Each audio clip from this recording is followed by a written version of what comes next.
Sorry. Well, Been good. out of practice from the Thanksgiving break. It's true. It's been months basically. Alrighty, folks. Well, appreciate y'all being here, being diligent and on time. We would love to hear any wins, good things that have been going on in the business in the past couple of weeks here, personal or professional. We'll celebrate them all. So, if you got any wins, go ahead and let us hear the good news. It's like Jordan, have you got your hand up? Yeah, so we did the group interview a few weeks ago. And on the second group, I found my new CSR extraordinaire, Mariah. She's actually in the group call today. I don't know if she feels comfortable waving and saying hello, but excuse me. This is why I don't have my video on, because I look like a Mack truck ran over me 500 times. So We anyway, appreciate you being here nonetheless. yeah, the whole family's been fighting being sick. So anyway, she's been killing it right off the bat and really handling everything I've been throwing at her, which is a lot. So really excited to have her on board. Hey, you guys. Awesome. Hey, glad you're here, Mariah, and Thank glad you. that strategy worked. It's something that a lot of people will be nervous or uncertain about at first. Can I really invite people into an interview at the same time and have people show up and have people that are worthwhile show up as well? But it definitely works, and it saves your time as the owner to really be able to work through good candidates and otherwise candidates through that time. But we're glad to have you, Mariah, and hope Thank you, guys. helpful. What other wins is going on? Scott, what you got? Well, it's been a while. It's nothing instant, but we finally got our kinks worked out on our plumbing staff. We've got rid of a couple bad apples and added a couple really good guys, good quality second year apprentice and a journeyman. So we're excited. All right. That's a huge relief. Wow. That Hiring is around the super exciting, holidays. Scott. Yeah. Scott, was Rick one of your bad apples? Get rid of Yes, Rick. definitely canned him. No. Rick's his business partner, guys. We can't can Rick. He's their best plumber. That's awesome, Scott. What other wins are we having here today, guys?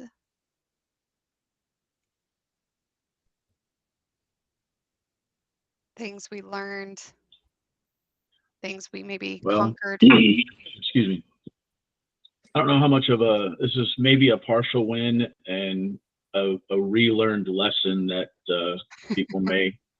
I had an appointment last week with a gentleman over not too far from here. Not the greatest part of town, but not like the ghetto or anything. And it was just for some soffit work because he had a raccoon come in and he wanted to replace some vinyl soffit with some hardy. So I got there, not a big job, and he's got his laptop out and he's like, "Hey, sorry, I'm filling out a job application and I don't want it to time out on me." And I'm like, "Okay." So he shows me the soffit and stuff and he's like, "Hey, do you guys do anything else?" And I'm like, "Yeah."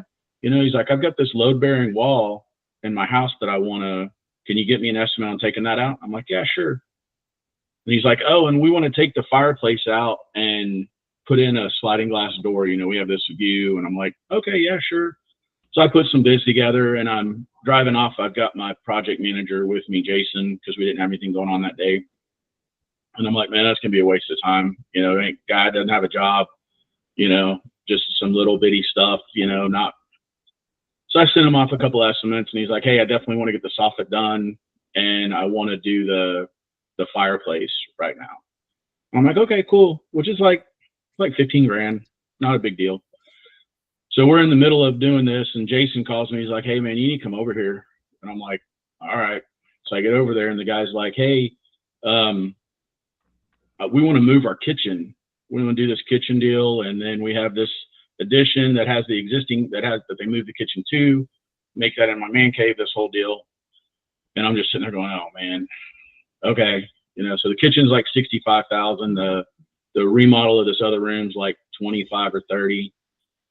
And I'm talking to Jason. And he's like, "Dude, He's like, his wife's a surgical nurse, and he got the job he was applying for, and he's a aerospace mechanic at Lockheed. And I present, the estimates, and he doesn't blink an eye. He's like, hey, that sounds good. Let's start getting that going too. And I'm like, okay. So the lesson is don't judge anybody. Yes. James, I love that lesson. I love that lesson. It's been learned several times. I don't know why I keep going back to that, judging people on. I mean, okay, they're just good with he's just good with his money. He's not broke. No. So, anyway. James, that is so valuable. And I want you guys, you as owners fall into that. We all fall into that, judging books by our covers, making assumptions. What I guarantee you is your sales guys and your technicians also fall into that often. Absolutely. And so consistently remind them, do not sell out of your own wallet. Do not make assumptions.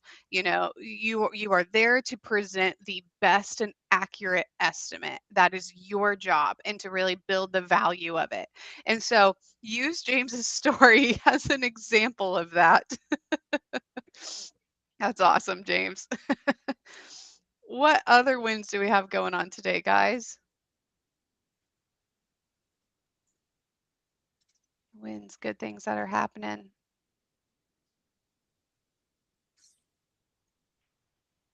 All right. Well, if a win comes up, don't hesitate to put it in the chat. Don't hesitate to unmute and fire away. What questions do we have today? Oh, Jason, I see your hand up. Question, win, what is it? Tell us what's happening. Well, yeah, it's a question. So, okay. Oh, shoot, Jason, you're breaking up pretty bad. Oh, I am? Okay. You might have to put it in the chat, or maybe when yeah, you get where you're going. I'll put it in the chat here. Okay, thanks, Jason. Be Sorry, safe buddy. about that. Yeah. All right, while Jason's doing that, what questions do we have today? Anyone?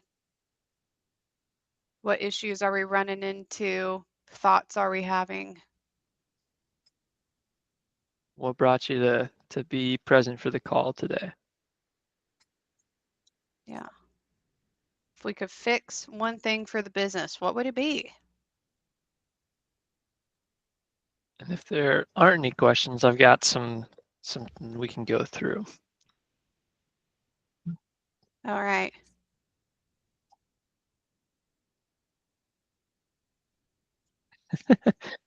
Okay. As we're thinking of more questions, I'll go ahead and give us some time to think more about what other things we might be running into, but also put this out here as something to kind of feed the brain a little bit. Most of the people, I think, from what I'm looking at, are business owners here. No, I'm just kidding. Of course we are. Most of you guys are contractors. A lot of you all are remodelers, and many of you are also in the service side. Out of curiosity, for those that are on the remodeling side, have you considered what it means to upsell in your nature of business, or to cross-sell? What does that look like for remodelers? Anybody can kind of jump in and throw that out there.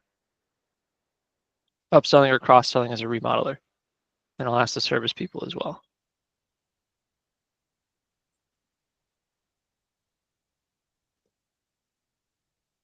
All right.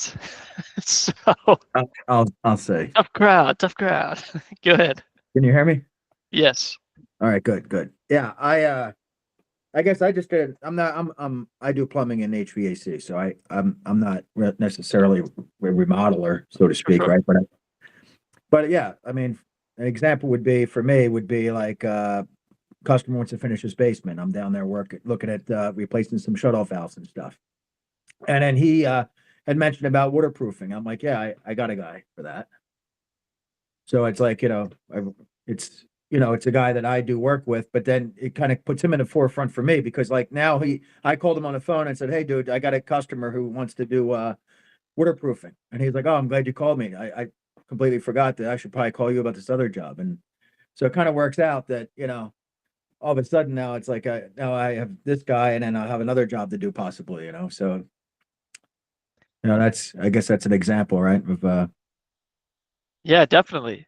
Definitely. So having your attentiveness for things they might mention that may not exactly be what you're directly called out or expecting to handle that day, but having your network or even internally. Absolutely. Do you feel like there's a way to facilitate that, even if somebody doesn't happen to mention those things? How might you facilitate some of those things coming to the forefront or being um, uh, acknowledged? I don't know the right word. Ask.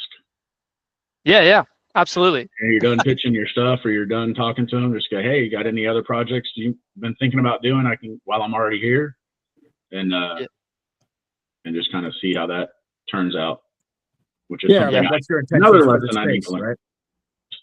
Yeah. So I guess I'm maybe baiting it too much, and I'll just tell you guys some of the stuff that I'm wanting to kind of get us to think about with this idea this morning is cross-selling through a process. Thank you, by the way, for helping me out, those that interjected here. So both for service and for new construction remodeling, there is a way and an opportunity to be able to cross-sell through a process so that it comes up almost every time you're running a job or running an estimate or a bid of some kind. For service side, it's having something like a checklist that you cover all of the major aspects. Even if you're called out as a plumber to look at the garbage disposal, are you also looking at the water heater? Are you also looking at the main shutoff valve? These sorts of things that could be contributing potentially to that problem. So having a home safety inspection checklist or something like that for service side, and then for remodeling or general contracting side, like James mentioned, having a set of particular questions that you ask every time regardless, out of curiosity, but having a short little checklist basically for your salesman or whoever is taking measurements to be able to say, hey, what other things might you need us for? Let me see if I can This pull also, open here. guys, can go hand in hand with giving good, better, best options as well. And sometimes I think we kind of limit our thoughts with that, especially for my remodelers. It's like give a estimate that is everything in the kitchen sink, things they never even thought of. Like it can be bougie AF, and you can even explain it as that. This is if we're feeling wild. This is everything that we could do and take care of. This is what it would get for you. Now we also have this estimate that's going to be more so along the lines of what we are asking for. This is what it's not going to include. And then we also have this estimate. This is what, it's not going to have everything that you want, but it's going to be at the lower price point. Giving good, better, best options a lot of times is somebody's gonna either land on the middle or they're gonna land on the bougie one, or they might add some of the things from the bougie one onto the middle one and make something custom. The more options that we give, the more excited we are in explaining, and this is totally applicable to service as well. Bryce is going to walk us through this checklist here. This is a very easy way. I wish that my contractors would do this at my house. Find the things to fix while you're already here. That's the last thing I want to think about as the homeowner. Yep, absolutely. Yeah. So this is an opportunity not to become a sleazy salesman, but think about it from the perspective of like if you go get your oil changed at Jiffy Lube or Firestone or something, they're going to check the whole system, even though you're just getting your regular maintenance done. It's not every day that we have a fully qualified technician out to our house, so why don't we just get everything done all at once? That's the kind of mentality you're coming in as an expert to do. Having some sort of an inspection checklist as a service company, we've got plenty of opportunity, like template models to start with, but work with your coach on building one of these and then doing that on every job. The other thing that I put in the chat is these sales process questions for remodelers. So knowing what questions you're going to ask before you get in to any meeting or opportunity. Another way to think about what Nicole said too with the good, better, best is to also think about it from a perspective of repair, replace, or upgrade is another way to think about it. Because most of the time, especially on the general contracting remodeler side, everyone thinks it comes down to selections, right? The price is fluctuating just based on if they want really luxury fixtures or things like that. But it can absolutely come from offering services that they're not aware that a general contractor does. A typical consumer thinks of a remodeler as a bathroom remodeler or a kitchen remodeler or a bedroom remodeler. You know, they think of it in or situations rather than and. And so just asking them, hey, is there any other project? I'm a general contractor. Would you work on anything inside the house? Any other project you're thinking about getting into here in the near future or something like that?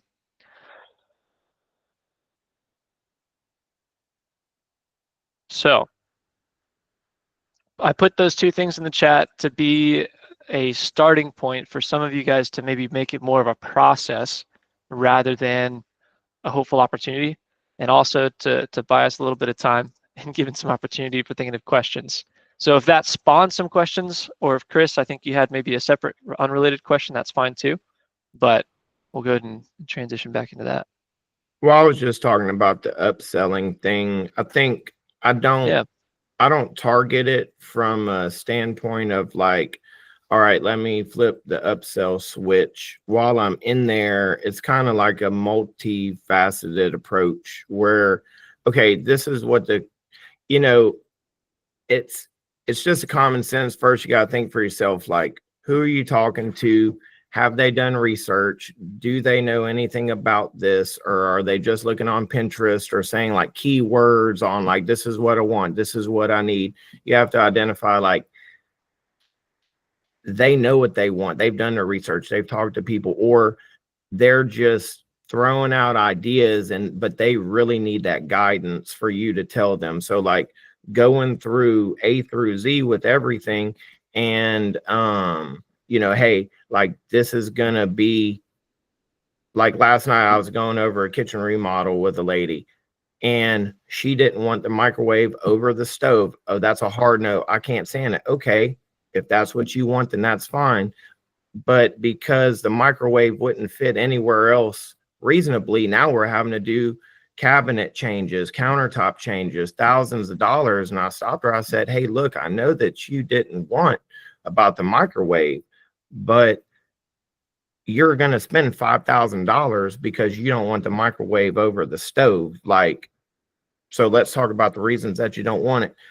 So it's those kind of little things, but like as we're going through the different options, we see this every day. Like, what don't they see? Oh, hey, while you're doing this, we could do this upgrade or we could do that upgrade. I think it's just situational, but I find that I walk into a $10,000 estimate and we coming out with 20 grand and they're happy as could be.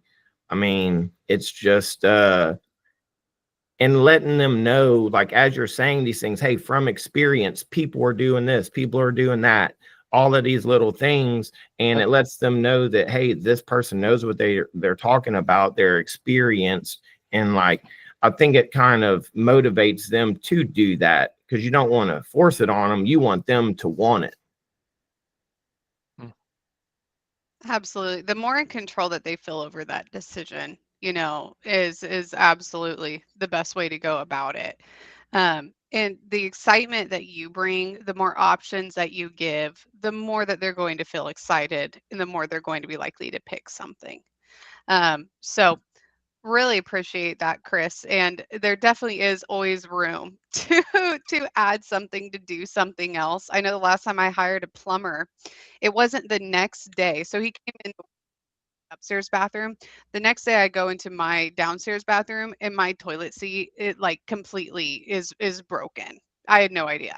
And it's like if he would have just looked at that other bathroom, he would have been able to install a toilet seat that what for my plumbers here, it probably costs you what, $20 or something like that, or not very much to replace a toilet seat in labor. And you would have been able to charge me probably over 100 for it.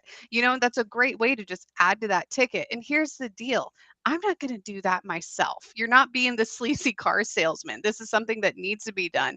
Your job is to serve me as the customer in the best way you possibly can. And by finding those things, by offering those things, that's so valuable. Kind of getting off a little off the current topic here, guys, but I'm just bringing it up because it's December. We're approaching the holidays. A lot of my clients, I hear it's the slow season, whether they're in a state that gets a lot of snow or it's just maybe you're an HVAC company and it's slower during the winter.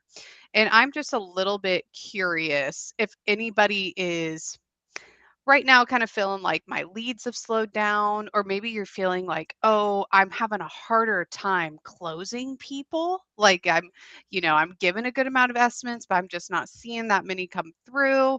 Is anybody feeling that way? You can either raise your hand, give me, a unmute, hallelujah, yes, yep, yeah, just want to get a feel. Hallelujah. Yeah, am I making that up, or are we feeling that way? I saw James say it. I appreciate you, Maria. Typical December for us. Yeah, yeah. And what I will say to that, and I'm sure you guys have kind of mentally, physically, and emotionally accepted this as well, you're always going to have a slower season. Always. There are always going to be a season that's a little bit slower. You're always going to have a season that's really busy. And we can kind of predict that, especially if you're doing the Redmond growth tracking. We can even see it kind of year over year, what months are crazy, what months are a little bit slower. And ultimately, the goal is to make sure that what we are doing throughout the year is kind of seeding that slow season, to be busier than ever. And so what I want to kind of touch on and just kind of get going here today is kind of go over what do we do when things are slow. And so I want to go over that. I also want to kind of touch on what do we want to do when it's harder to close estimates. But before I kind of get on my soapbox, I just want to make sure any other questions today that we have, would love to answer them. We got a good group here. Raise a hand, put it in the chat, unmute.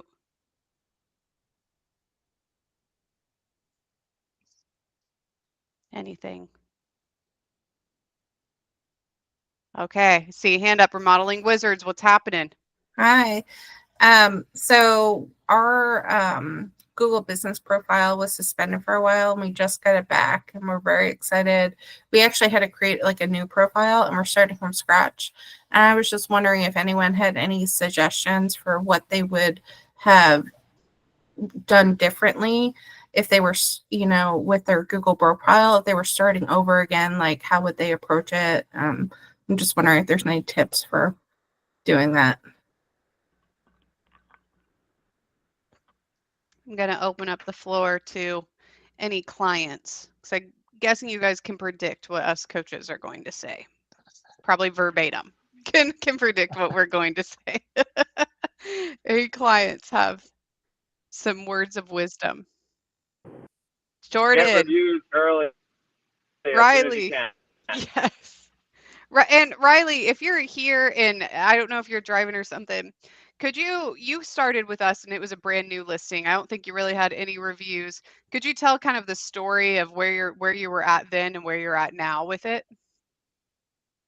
Yeah, for sure. So I had actually gotten it set up with a different marketing company that, believe it or not, was raking me over the coals and not doing anything that they said they were going to be. So that was fun.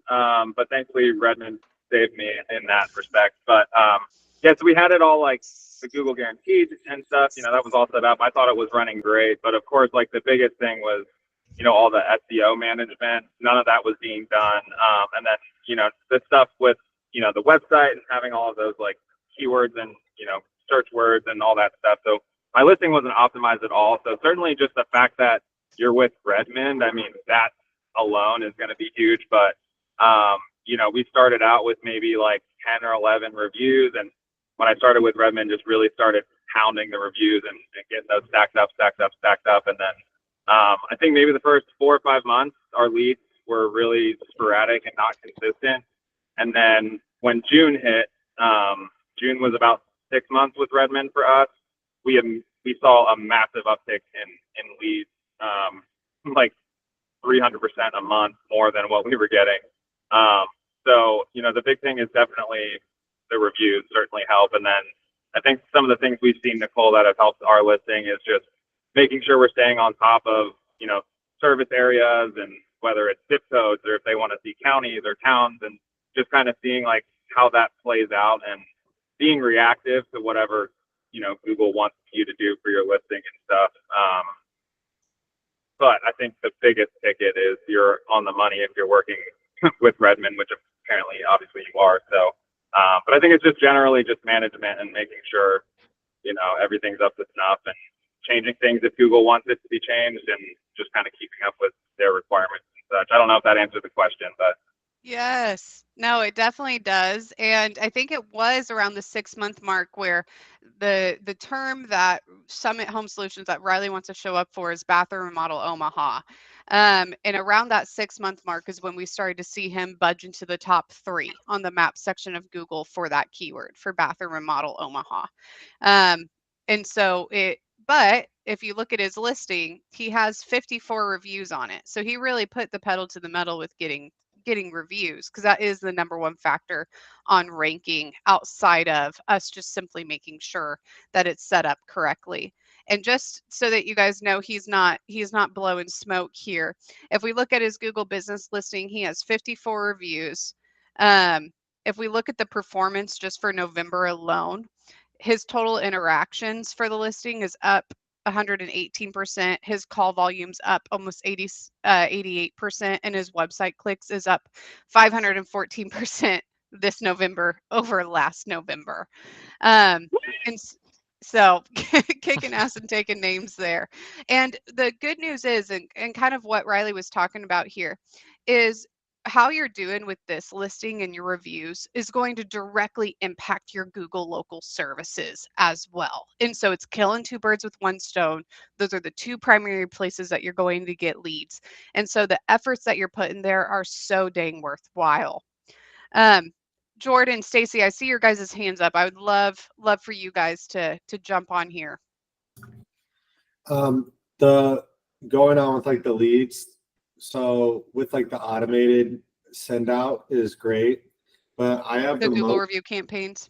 Yeah, I have the most success with leads when I check back in with the customer either later on the day, like once the job's been completed, or the next day, and I just say, hey, Tyler was at your house, just wanted to make sure you were 100% satisfied.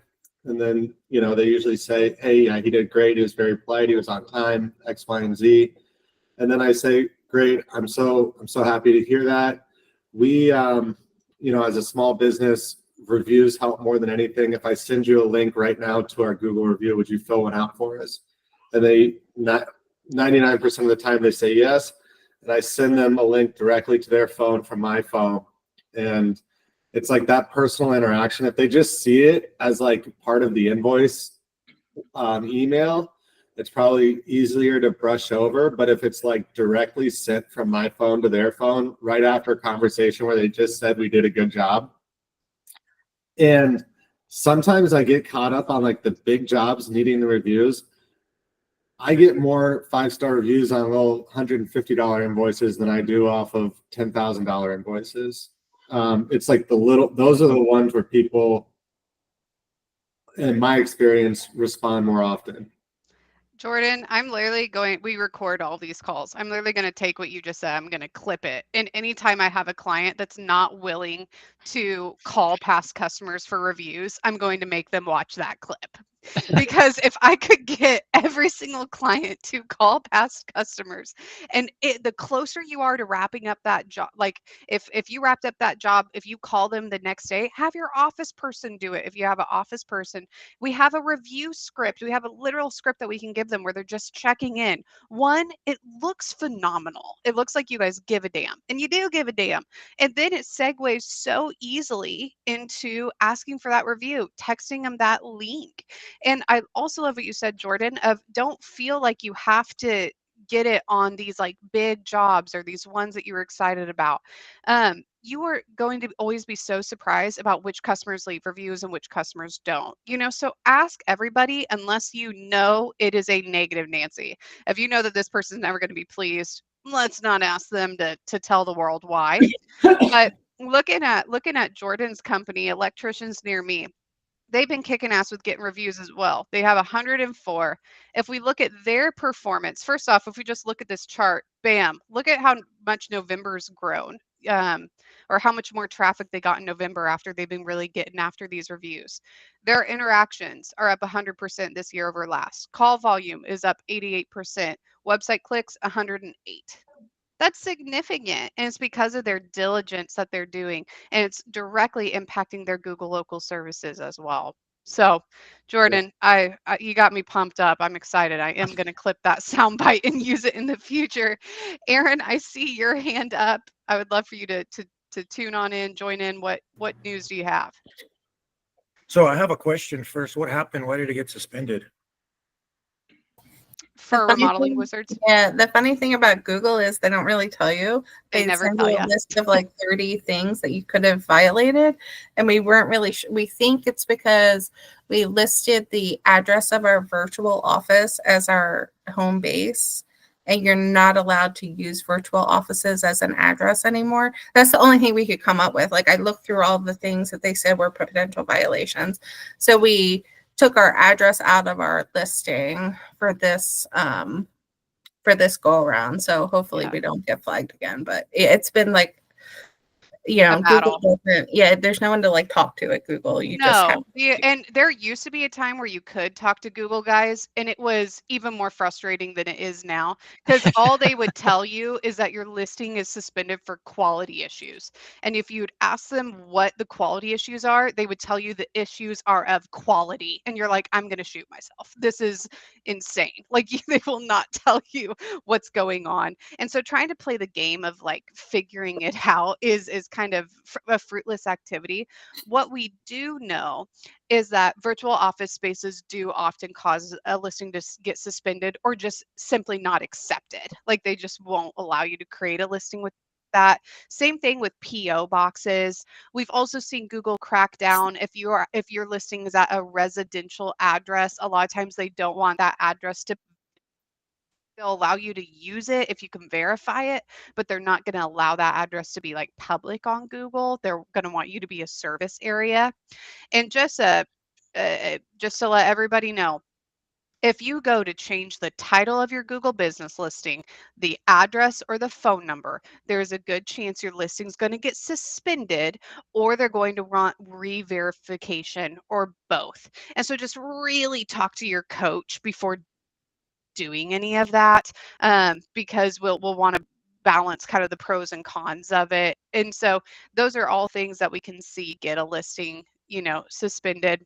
But Google is getting more strict as a whole with Google business listings. And that's a good thing, because you guys don't want these chucks in a truck or these fake companies and stuff be taking your leads and ranking on Google. The downside of that is sometimes innocent companies that are not doing anything wrong get caught in the crosshairs, and we just see things getting suspended for really no reason, or needing verified for no reason. So don't feel personally attacked or like you're doing anything wrong if something happens. Just get with your coach. We'll walk you through the process of getting it fixed. Thank you. One more thing. I would suggest doing some research into renaming. I don't know I know before I created the name for my company, I talked to my brother-in-law and some marketing people that I knew from school, and they basically told me, your name it shouldn't mean anything to you other than looking at it through the lens of bringing in business. And so I researched keywords and took it upon myself to get that information and figure out what was going to be the best name for the company, and then ran with that. And we've been successful with it. That would be the only other suggestion that I would look at, because if you're essentially starting over again, it might be an opportunity to look at that. And I don't know, I'm just assuming, but that's what I would do. That's Love what I would that. do. We That's we that's really recommend good that. feedback. That's a strategy that I'm putting more and more weight on. It's always been important, but I've seen some really top like SEO companies. Like these are the leaders. So there's a few different companies. One of them's SEM Rush. Another one is called Moz.com. And another one that I think is the best for contractors is called Bright Local. Kaden and I actually had a call with Bright Local yesterday, and we might be utilizing more of some of the really cool tools for your guys' Google business listings. But all that to say is that the mindset that you want to have is, okay, number one, if people were looking for my business, what name should we choose so that if someone's looking for my business, they instantly knew that they found what they're looking for, right? So for the example of Albuquerque construction, well, if you're living in Albuquerque and you're wanting a construction project, probably the company that's called Albuquerque Construction can help you, right? So that's kind of the concept there. Is a lot of times people will name their businesses like GDK Development Technologies, right? And we're like, what do you do? And they're like, I'm a home builder. And you're kind of like, you could have been literally any business. You could have been like an IT company, you could have been like an HR company, you could have been a software, like so many different things. So just naming it like the thing that people are looking for is one thing. But here's a really cool thing is I'm going to share my screen real quick. So when I search Albuquerque construction, can everyone see my screen? Yep. When I search Albuquerque construction, Google thinks that I'm looking for a business called Albuquerque construction, right?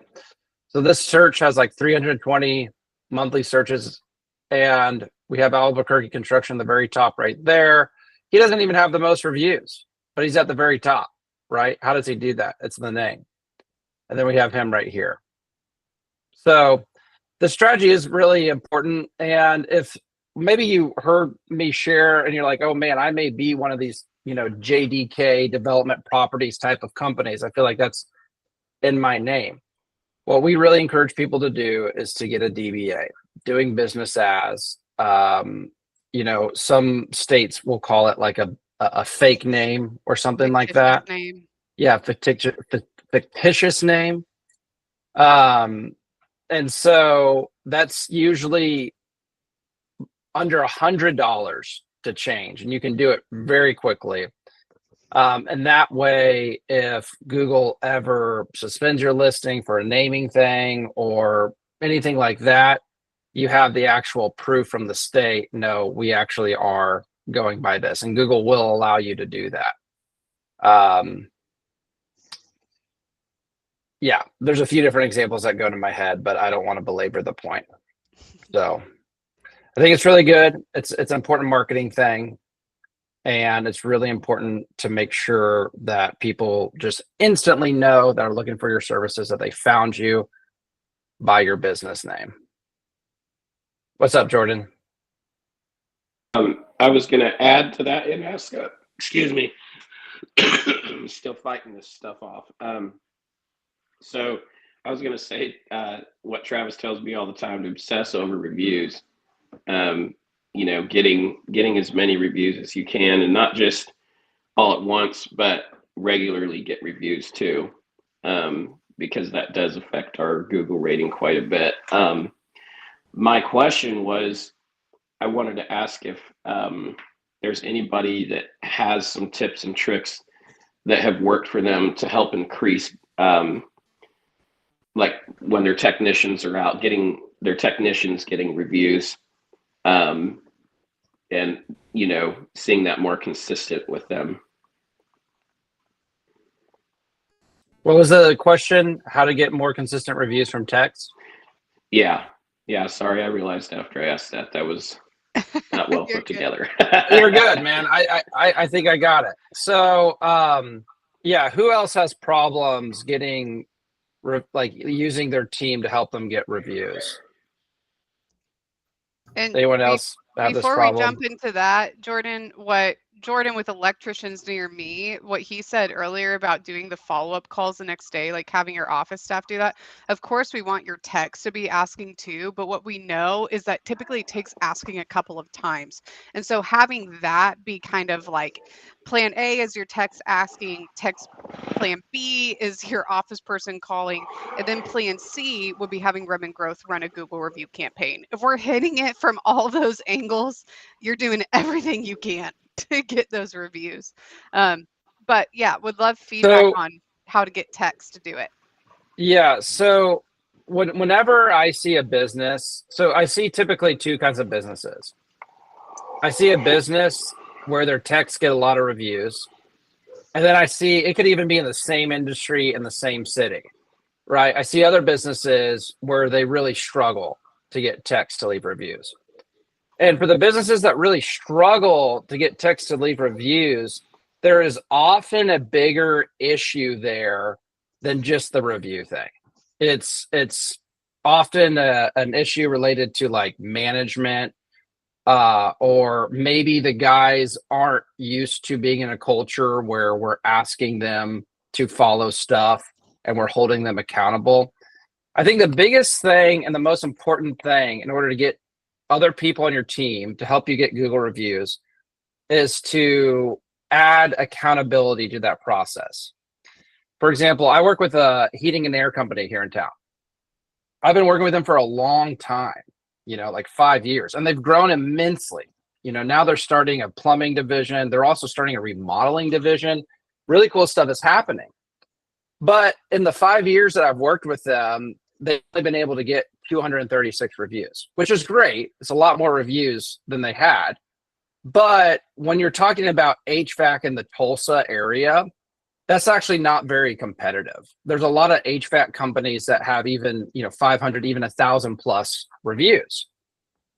And so I began to ask him, because I kind of just addressed the issue in my coaching meeting with him. I was like, dude, you uniquely cannot get your techs to get reviews. What's going on? And I began to find out that they're not doing any sort of team meeting. They're not bringing the techs together. They're not tracking how many reviews the techs are getting. They're not really celebrating in front of the other team members whenever techs do a really good job in getting reviews. They're not publicly recognizing that, celebrating that. So he's like, well, I incentivize my guys, but it's there's no accountability, right? And so I think the biggest thing is to, when I say there's a greater issue in the company, there often lacks a culture of accountability. One of the greatest and most easiest ways to begin building a culture of accountability is by having a weekly team meeting. I don't care if you have one person on your team, right? Hey, are you guys having a team meeting? I hear this a lot. Oh yeah, I talk to my guys every day. I'm not talking about that. We all talk to our guys every day. We all talk to our team every day. I'm talking about actually bringing some formality into the business and having a time where everyone gets together to talk about what's going on in the business, right? So often that's what I think is the biggest issue. And if you're wanting to get your techs to give reviews, I'd first say, hey, are you guys meeting regularly? Are you meeting every week as a team? So that'd be the first thing. Second thing is, in that team meeting, what are you inspecting, right? Do you have a board where you're tracking numbers, right? How many appointments that they were on, how many deals did they close, what their weekly revenue was, and how many reviews that are getting. And then in that meeting, if people just aren't getting reviews, you're addressing it. And you're having the courage to say, this is unacceptable. If you work here, this is not a request, this is a requirement, right? And then you just follow through with that. So being consistent and following through with that, you're getting everyone there the next week and you're saying the same thing the next week. And then If the next week you're still not getting any results, then maybe you add some sort of consequence, right? And so all that to say is it's really about creating a culture of accountability. The companies that get reviews, like their techs that get reviews, there's kind of this culture in the business where they know if they don't do that, it's not going to go well for them in the business, right? People that really demand people to up to a certain standard, those are the companies that do really well. People that don't have that, and a lot of times it's not because of any reason other than they're just not doing it, but companies that don't have that culture of accountability a lot of times struggle with this. And this feedback can apply to literally anything you're trying to get your team to do. One of my favorite quotes in business was from this guy named Peter Drucker, who wrote a bunch of awesome management books. He was called the father of modern management in the 20th century. He was a business professor at like the Chicago Booth School of Business, a few other of the world's top business schools. He has this really simple quote that makes my job as a manager so easy, right? As a manager, I'm expected to have all the answers. And frankly, I don't. I often don't have all the answers to all the problems in business. So what Peter says is he says, whatever you measure improves. Whatever you measure improves.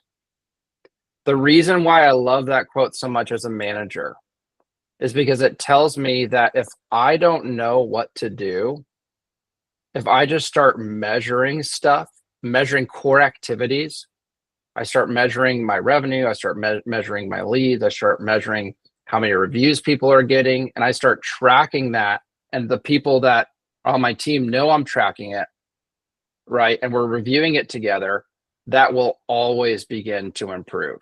If you ever have a problem in your business and you don't know how to solve it, that's related to the things that we're talking about, begin to measure. Begin to look at data, keep track of data, review the data with your team. And that's one of the best ways to get improvements and getting people to do something new that they haven't done. You begin to measure it.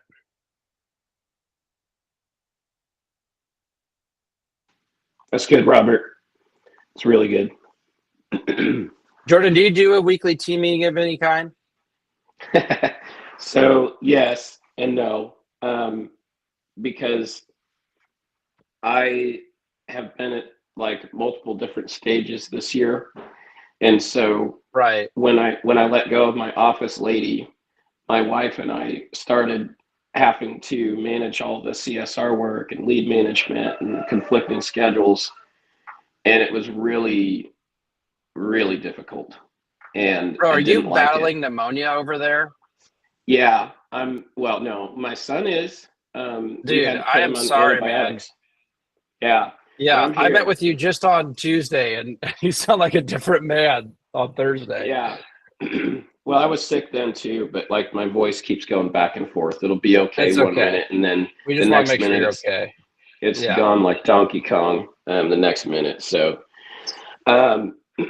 so anyway, while I still had my office lady, I was doing regular meetings. We were actually seeing really good improvement, and then that kind of fell off. So that's actually been a discussion with my techs.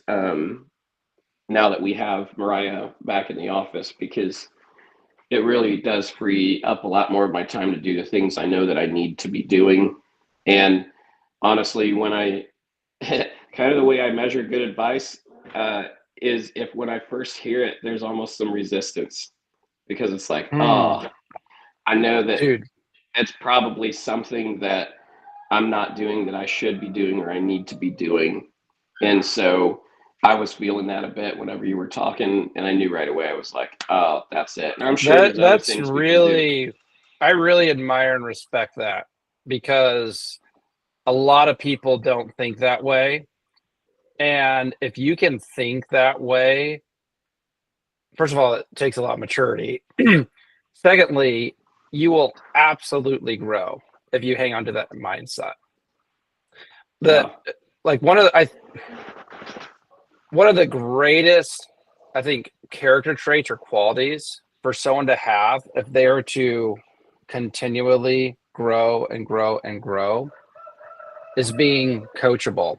And what being coachable really means is almost this embracing discomfort concept. Does people remember me talking about this in the onboarding, the importance of embracing discomfort? What Jordan just said, and Jordan did his onboarding back in March. I'm sure he doesn't remember it all, but he's embodying one of our core values as a company. A lot of times discomfort, or, Jordan used the word resistance. It comes in some form of resistance. That's the better word, is resistance. You don't want to do it. A lot of times that can even be rationality. Well, I can't do it because blah, blah, blah, blah, blah, right? It can be anxiety. It can be fear. It can be all these different things, right? But a lot of times that resistance means that is an indicator that is the exact thing that you need to lean into, right? In our onboarding, we talk about using discomfort as a tool, embracing discomfort and the purpose of that. Why is that? Because growth cannot, right? There's finality to that, cannot happen in a comfort zone. So what that tells me is that when I feel that resistance and whenever I feel that discomfort, that's an indicator that there's growth bound to happen in that area that I'm resisting. There's a awesome book on this. It's not even a long book, a book I would highly recommend every single person on this call, even our team members, because we haven't made this required reading. We really should, though, to read. It's called The War of Art by Stephen Pressfield. Has anyone read The War of Art? John, I saw you shaking your head. Bryce? John, do you remember The War of Art? Could I put you on the spot for a minute, and could you share a little bit about why I would say everyone needs to read that book? So it's been a long time because that was one of the initial books I was told to read about 15 years ago, I believe. But a lot of it is a psychology or psychological based thinking, and just kind of twisting how you think of stuff on a different side of things looking back, if I recall that specific book correctly. Yeah. So basically the book has 3 parts. And it's not a long book. I think it's 150 pages. First part is about resistance. And it's about, oh, look at Jordan's baby. That's so cute. She was just saying, or he, I can't tell. Sorry. Anyway, the first part of the book talks about all the different forms of resistance that can come. Second part is how to overcome that resistance. And then the third part is more almost like a spiritual thing about your calling and stuff. The premise of the book is basically this, is that there's this force out there called resistance that is actively working in our lives, that is actively trying to prevent us from doing the thing that we're called to do with our lives, right? Regardless of what you believe about spirituality, God, anything, there's this longing that we have to do something, to make something of our lives, right? We call that a calling. And resistance, the way it works is that it's whatever internally goes on that prevents us from doing the hard thing towards that calling, right? So Stephen Pressfield's a writer. He talks about how he would have all these forms of resistance about writing. He's never going to be a successful author because that book didn't get published until this guy was in his mid 50s, and no one knew him, right? He wasn't successful, wasn't known, had to work all these odd jobs throughout the years just to scrape by. And finally he makes it, right? And he might have been in his early 60s. All that to say is that he talks about how all these forms of resistance can come up, and it can look like rationality, it can look like anxiety, it can look like fear, it can look like insecurity, it can look like comparison, it can look like all these different things. But at the end of the day, all it does is it stops us from doing the work that we're supposed to do. And he talks about, for writing, the most important thing that he can do is, no matter what, no matter how he feels, is sit his ass in the chair and write. For you guys, it would be no matter what comes up, no matter what's going on in your world, it's sitting your ass in the chair and it's building a better business. It's implementing systems and processes. It's leaning into a team meeting when you don't want to. It's leaning into, getting Google reviews and staying on the path of doing that, right? It's leaning into all these different things that allow you to build this thing that each one of you feel called to build, which is why we're on this call today. Each one of you own a business. Each one of you is passionate about it, right? Each one of you started your business with a vision of the future, and that vision is attainable. And the way that you attain it is no matter what comes up, you don't give into the discomfort, but you lean into it. Yeah, the Art of War is a different book. Yeah, that's actually an ancient book that was written by a Chinese general. I think his name was Sun Tzu. I have not read The Art of War, but I'm familiar with it. So anyway, I don't want to ramble. That's the biggest feedback that I would have is don't let that resistance take you out. In fact, whenever you begin to feel or experience that resistance, try this today. Try this today as you're going about your day. Things will come up and you're going to get frustrated with it. You're going to get upset. It's going to put you in a bad mood in some sense, right? Maybe it's a disappointing issue happened with a customer. Maybe it's someone doesn't want to pay you that owes you money, right? Maybe an employee is calling in sick when you know they're not sick. Whatever it is. Resistance will come up that will cause you to not want to do something, but use that discomfort as a tool to lean into whatever problem you experience to this day. And just try it. Just do an experiment today. Let resistance come, recognize it when it comes, lean into it. And then from there, just make a decision. Hey, I'm going to lean into this. I'm going to solve this. I'm going to figure this out and watch what happens on the other side.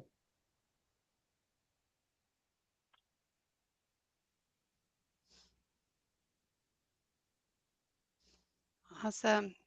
If we didn't get to everybody's questions today, see your hand up. Do not hesitate to email your coach, book a laser call, bring it to next week. Really appreciate all the participation today, guys. We had some great conversations. Hopefully some good insight. If you weren't able to get a hold of any of the links for any of the documents we shared today, don't hesitate to email your coach. We'll send you your own copy. But we're going to close out this group call the way we do every single one, which is with a big 3, 2, 1 growth. So I want to get everybody to unmute.